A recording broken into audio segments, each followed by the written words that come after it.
আমরা যে নিয়তটা করি সেই নিয়তটা কিভাবে করতে হবে এটা কিন্তু আসলে একটা ভুল একদম স্ট্রেট। আসসালামু আলাইকুম রহমতুল্লাহ। ওয়ালাইকুম আসসালাম ওয়া রাহমাতুল্লাহি ওয়া বারাকাতুহু। তো আপনার কাছে আমার একটা জিনিস জিজ্ঞাসা ছিল, সেটা হচ্ছে আমাদের অনেকে আমরা সলাত আদায় করি, সলাতের তাকবির থেকে নিয়ে সালাম পর্যন্ত আমরা নামাজ পড়ি। এখন নামাজে আমরা অনেকগুলো ভুল করি, যে ভুলগুলো আসলে আমরা মানে আমাদের অজান্তেই, মনের অজান্তেই হয়, কিন্তু আমাদের সালাতে এই ভুলগুলোর ক্ষতি হয়। সালাতে মানে ভুলগুলোর জন্য সালাদটা ক্ষতিগ্রস্ত হয় আর কি।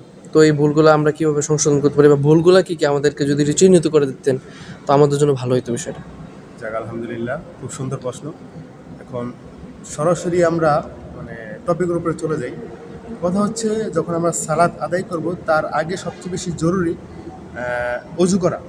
তো অজুর মধ্যে অনেক ভুল ত্রুটি আছে, ইনশাল্লাহ আমরা ওইটা পরবর্তী কোনো ভিডিওতে বানাবো। আর তারপর আমরা সালাতের জন্য যখন আসি, তখন সালাতের জন্য সর্বপ্রথম যেটা হয়, এই নিয়তটা, আমরা যে নিয়তটা করি সেই নিয়তটা কিভাবে করতে হবে। অনেকে বলে থাকেন যে আরবিতে নিয়ত করতে হবে, অনেকে বলে থাকেন যে বাংলা নিয়ত করতে হবে, আবার অনেকে বলে থাকেন যে মনে মনে আমরা যেটা স্থির করি, কোনো কিছু করার জন্য যে মনস্থ করি সেটাই নিয়ত। আসলে কোনটা সঠিক? সঠিকটা হচ্ছে যে আমরা যে মনস্থর করি যে আমরা এই এবাদতটা করবো, এই সালাত আদায় করবো, এখন জোহরের নামাজে বা আসরের নামাজে যে কোনো সময় আমরা যে সালাদটা আদায় করবো, সেই আদায় করার যেই মনস্থ করাটা, এটাই হচ্ছে নিয়ত। আর তারপরে যেটা করা হয় যে আমরা তখন দাঁড়াই, সুন্দর করে দাঁড়ানোর পরে আমরা তাকবীর দিই। সর্বপ্রথম দেখেন তাকবীর, বেশিরভাগ মানুষই তাকবীর দেয় এইভাবে, এই দুই হাতটাকে এইভাবে করে তাকবীর দেয়। এটা কিন্তু একদম পুরোপুরি ভুল একটা বিষয়। তাকবীরটা যখন দেওয়া হবে তখন হাত দুটো থাকবে পশ্চিম দিকে, এরকম সোজা বরাবর থাকবে। কেউ কাঁধ বরাবর উঠাতে পারেন, কান বরাবর উঠাতে পারেন, দুটোটাই হাদিসে আছে, কোনো সমস্যা নেই। তবে হতে হবে এরকম সোজা। অনেকে যে এইরকমভাবে তাকবীর দেয়, এটা কিন্তু আসলে একটা ভুল, এক নম্বর বিষয়। তারপরের বিষয় হচ্ছে, তাকবীর দিয়ে যখন হাত বাঁধে, কেউ একটু নিচে বাঁধে, উপরে বাঁধে, যদিও এটা মাসালাগতভাবে মতভেদ আছে, তারপরেও যে যেটা করেন যাচাই বাছাই করে সঠিকটা করার চেষ্টা করেন। তারপরের বিষয় হলো রুকুতে যাওয়া।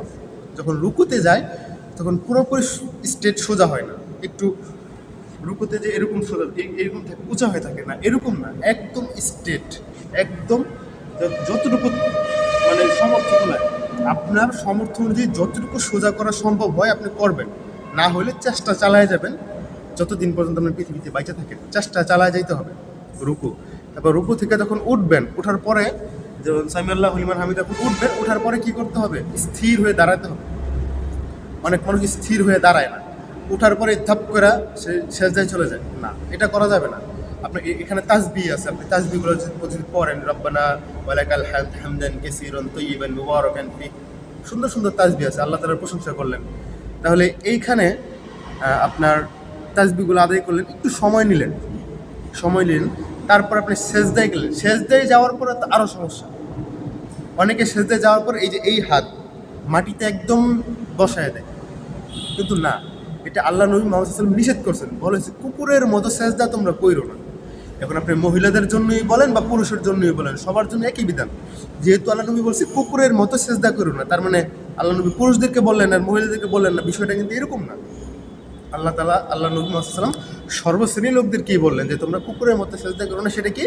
এই দুই হাতকে আমরা মাটির সাথে যেন না লাগায় দিয়ে একদম কোনি পর্যন্ত উঁচা থাকবে, এই হাতের কবজি এখানে পর্যন্ত উঁচা থাকবে, তারপর সেজদা দিতে হবে। কিন্তু অনেকে এটা মাটির সাথে লাগায় দেন না, এটা হবে না, আল্লাহ নবী মুহাম্মদ নিষেধ করছে বুখারী 532 নম্বর হাদিসের মধ্যে। তো এটা চলবে না, সেজদা দিলে দুই হাত উঁচা করে রাখতে হবে, মহিলা হোক বা পুরুষ হোক, ঠিক আছে? তারপরে আমরা কি করি, সেজদা থেকে যখন উঠি তখন আবার দ্বিতীয় সেজদা যখন দিই, এটার মধ্যেও সমস্যা, যে সেজদা থেকে ঠিক মতো সোজা না হয়েই আবার আরেকটা সেজদায় যাওয়া না। এই দুই সেজদার মধ্যবর্তী স্থানে কিন্তু তাসবিহ আছে, ওই তাসবিহগুলো সুন্দর মতো আদায় করতে হবে। তো এই বিষয়গুলো যখন আমরা একটু মানে সুন্দর করে করার চেষ্টা করবো, দেখবেন আমাদের সালাদটাও কিন্তু আলহামদুলিল্লাহ অনেক সুন্দর হয়ে যাবে।